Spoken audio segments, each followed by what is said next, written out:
Now, Meghan Markle's explosive interview with the Cut magazine continues to cause headaches for the royal family amid reports she could be planning to write a memoir.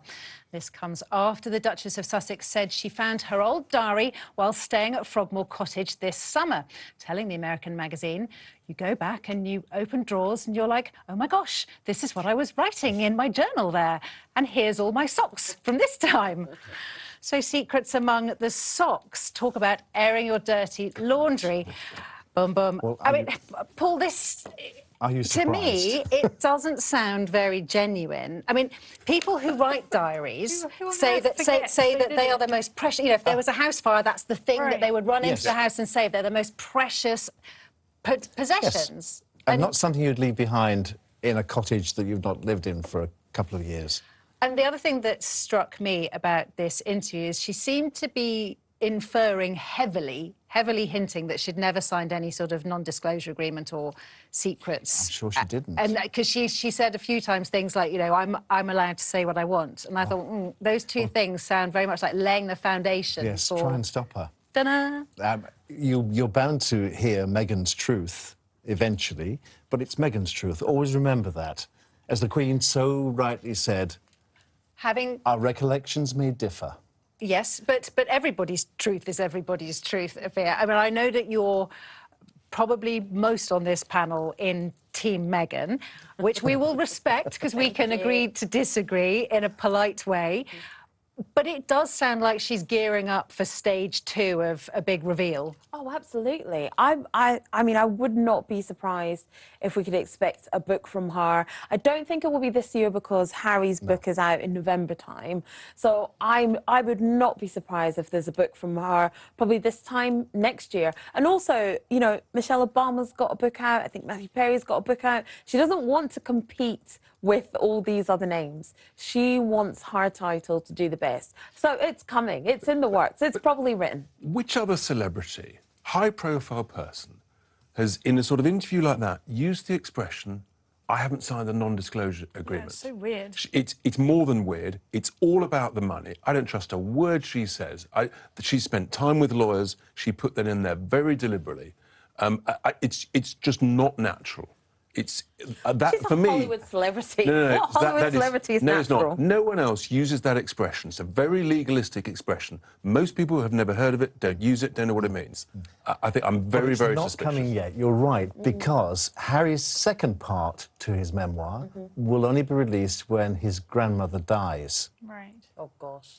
To save her any embarrassments. Here's hoping that he has So he's a gonna have to wait. long wait. Let's hope. I mean, I'm sure she'll write a memoir, because why wouldn't she? She's just absolutely going for broke. She's burning everything. So what is there left to save, really? She might as well just go for it. And I'm sure publishers are absolutely clambering for that, because there's going to be things in the book that she hasn't said yet. I'm sure she's saving... Definitely be saving them up. Yeah, definitely. She'll be saving some things. Can I just say... And there's more to happen. Her Majesty bent over backwards to accommodate that young lady. She did, and I know this for a fact. She said to Meghan, you can continue acting, if you like. Unprecedented. She said to her, I'll take you on your first engagement to Chester. She took her, showed her the ropes personally. Then she said, I'll give you Sophie. She can be your mentor, and she can show you how to behave like a royal princess. But Paul, before she did that, didn't she also give her Marmaduke Hussey's wife, I can't remember what her Lady name is, Susan. Who's about 102. And there's nothing that those two women could have had in common. But Sophie, yes, because she's a younger mother, and she would have helped Meghan no end, I'm sure. But she didn't want that, and she didn't want to belong to that institution and that system. She wanted to go alone on her terms. And Paul, thinking about be commercial. Thinking about the Diana anniversary today, and there have been reports out saying, but there have been reports out saying that maybe Diana would have moved to the States. We knew she had a soft spot for the States, and she had talked about that. That's true. Maybe she would love the fact that she could be with Harry and Meghan in the States and then come back and be with William and Kate in the UK. Well, there was plans for her to buy Julie Andrews and Blake Edwards' home in Malibu is for sale. I saw the plans, and she said, this is William's room, this is Harry's room, this is where you'll live with your family. And but it's a bolt hole. this is somewhere we can escape to. So not a permanent home? Not a permanent home. And with And the she boys. would have been with the boys, absolutely. Her boys were her life. And really, she'd be buying that property for the boys so that she could entertain them. She had nowhere to take them. She only had Kensington Palace. Only Kensington Palace. But, you know, where would she go with them other than Thorpe Park and Alton Towers? I mean, it never struck me as credible, any suggestion that she would have gone over there without No. her boys. Agreed. No. You know, Yeah, they were yeah. her life. And the And fact that the royal she'd family. now have 5 grandchildren. What would she have made of Harry and Meghan's life in California? I mean, to most of us, that looks like a pretty attractive life. It's not all it seems, really, is it? Because Harry's lost all his heritage, his family, his friends, the culture back in England.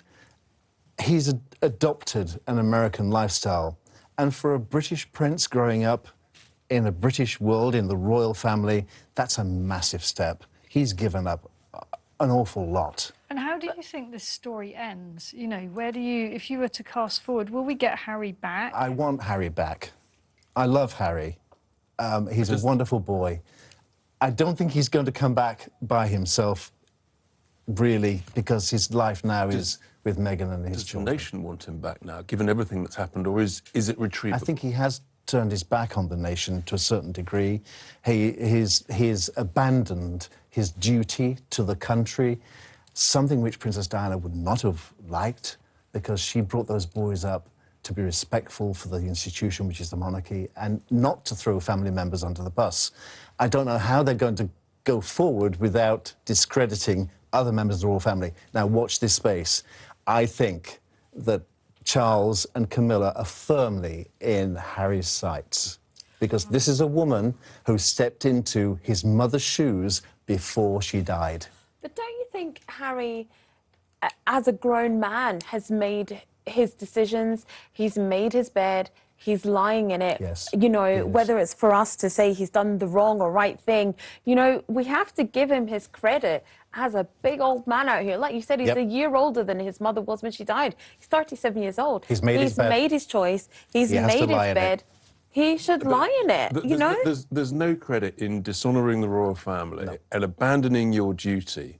And if you want a private life and you want to work, fine, but stay private.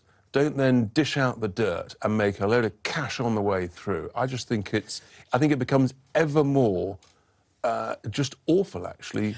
But the thing is that if Prince Harry and Meghan were to sit on the laurels, not do anything, then the argument would be that they would be sponging off the royal family and they're not working. Well, and his the fact father's that been they giving are, him $2 million a year I mean, there is as a an bit allowance. of here. That's quite a lot of money. But the fact that they are working causes problems as well. And I actually do think that Working? there's What work? well, I mean, if They're writing books they've with- got a they're- production company, they're making podcasts, they're making documentaries, you know, So they're whether or not they're selling trash stories that may or may not be true. But they're making their own money, you know, at the end of the day. The wrong money. They're still making their own money. But Their own money? the problem is that when it comes to Harry and Meghan, it's so divisive. They cannot do right for doing wrong. If they didn't mention the Queen or the royal family in an interview, oh my goodness, they've ignored the Queen and the royal family. If they do, Mention them, why but are they don't still throw them talking under about the the It's a royal bus. halfway family? house here. I mean, I think that it's not as binary This as is you're something, suggesting. incidentally, that Princess Diana never did. She never made 1 penny commercially, not one. And she wasn't a wealthy woman. But was she did get a very handsome divorce settlement. divorce settlement, only 14 million. I say only 14 million I'll settle because now in the superstar world, it's hundreds of millions. And for the mother of a future king, do you not think she was worth more than 14 million? I do. I was glad she did. I mean, because in fact, Sarah Ferguson had got such an appallingly small settlement because she didn't want to cause any problems, and then as a result got completely done over. problem, And Diana learnt the lesson from seeing what had happened to Fergie and made sure that she wasn't treated in the same way. But true, I agree. But Meghan and Harry have earned a darn sight more than 14 million. They certainly have.